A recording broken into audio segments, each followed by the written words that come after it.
আসসালামু আলাইকুম ফ্রেন্ড, সবাই কেমন আছেন? আশা করি সবাই খুব ভালো আছেন।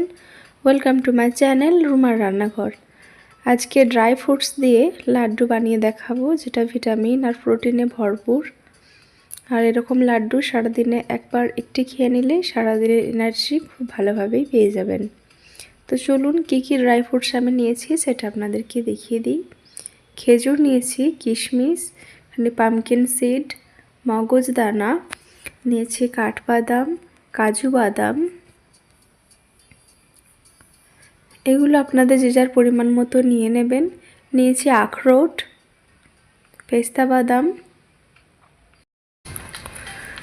আর নিয়েছি সাদা তিল আর পোস্ত।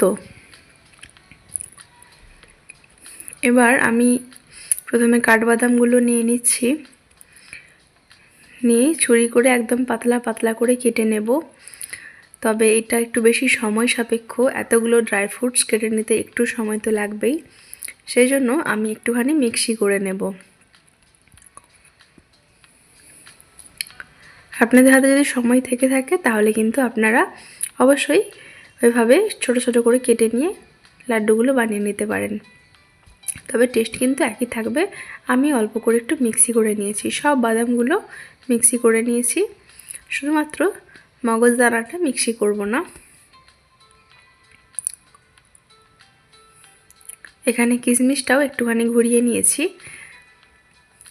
আর কী কারণে ঘুরিয়ে নিয়েছি সেটাও আপনাদের পরে বলবো। তো এখন খেজুর থেকে বীজগুলো আমি বের করে নিচ্ছি। তো অবশ্যই খেজুরটা কিন্তু শক্ত যে খেজুর হয় সেইগুলো নিলে হবে না, এরকম নরম খেজুরগুলো যেগুলো হয় সেগুলো নিতে হবে, যাতে হাতে করেই বীজগুলো খুব সুন্দরভাবে বের করে নেওয়া যায়। এখন সবগুলো খেজুর আমার ছাড়ানো হয়ে গেছে। একটা কড়াই বসিয়েছি, হালকা একটু গরম হয়ে এলে 2 চামচ পরিমাণ গাওয়া ঘি দিয়ে নেব। ঘিটা গলে এলে আমি বাদামগুলো যেগুলো মিক্সি করে রেখেছিলাম সবগুলো দিয়ে দিলাম। আপনারা চাইলে ঘিটা নাও দিতে পারেন, এমনি নর্মাল শুধু ভেজে নিতেও পারেন। আর এই বাদামগুলো ভেজে নেওয়ার কারণ একটু মচমচে হওয়ার জন্য, আর স্মেলটাও খুব সুন্দর ছাড়ে যদি একটু ভেজে নেওয়া যায়। তো আমি একটু ঘি অ্যাড করে নিলাম।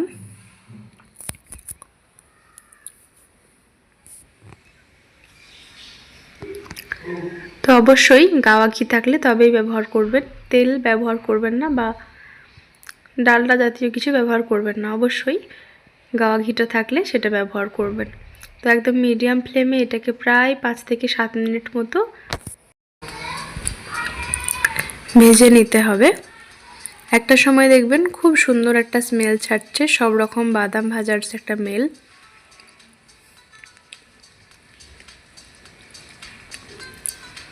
আর একটা সুন্দর কালারও চলে আসবে, লাইট একটা ব্রাউন কালার চলে আসবে। তো অবশ্যই এটা মিডিয়াম টু লো ফ্লেমে করে নিতে হবে। দেখুন, আপনারা দেখে নিশ্চয়ই বুঝতে পারবেন কালারটা একটু চেঞ্জ হয়ে গেছে। এই ফ্লেমটা অফ করে দিয়ে একটা অন্য পাত্রে ঢেলে রেখে দিচ্ছি, একটু ঠান্ডা হয়ে দিচ্ছি। আর এখন আমি ওই সেম কড়াইতে আর 1 চামচ পরিমাণ ঘি দিয়ে নিচ্ছি, পোস্ত আর সাদা তিল যেটা আছে সেটা দিয়ে নিচ্ছি। তো এগুলো বাদামের সাথে দিয়ে নিই, কারণ এগুলো তো খুবই ছোট, ক্ষুদ্র, তাড়াতাড়ি পুড়ে যাওয়ার সম্ভাবনাটা বেশি, সেই জন্য এগুলো আলাদা করে একটু ভেজে নিচ্ছি। এগুলো ভেজে নিয়ে ওর সাথে মিশিয়ে নিলাম। তো এখন সব রকমের বাদামগুলো ভাজাগুলো একটু ঠান্ডা হতে থাক, ততক্ষণে আমি খেজুরটাকে একটুখানি কড়াই দিয়ে গলিয়ে নেব। 1 চামচ পরিমাণ ঘি আমি এখানে দিয়ে নিচ্ছি। এবার ঘিটা গলে গেলে এখানে খেজুরটা আমি দিয়ে নিচ্ছি। খেজুরটা মিডিয়াম ফ্লেমে রেখে এরকম নাড়াচাড়া করতে থাকলে একটা সময় দেখবেন খুব সুন্দরভাবে গলে একদম নরম হয়ে গেছে।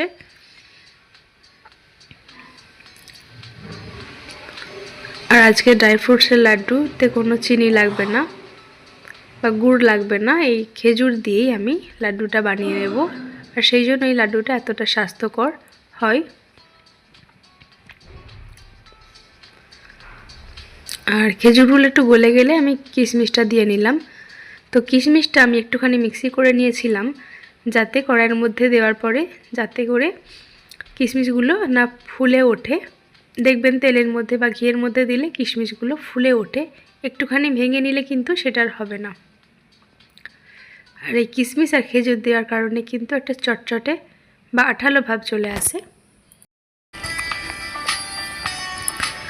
আর খেজুরটা কড়াই থেকে নামানোর পরে অবশ্যই হাত দিয়ে মেশাবেন না, তাহলে কিন্তু হাত পুড়ে যাবে। এটা ঠান্ডা করে নিতে হবে বা স্প্যাচুলার সাহায্যে মাখিয়ে নিতে পারেন। তো ঠান্ডা হয়ে যাওয়ার পরে আমি লাড্ডুগুলো বানিয়ে নিচ্ছি। দেখুন কতটা সুন্দর দেখতে লাগছে।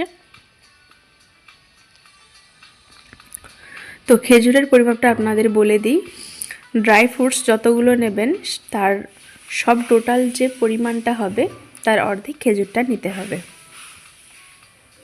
তো একটা একটা করে আমি সব লাড্ডুগুলোই বানিয়ে নিলাম। দেখুন কি দারুণ দেখতে লাগছে।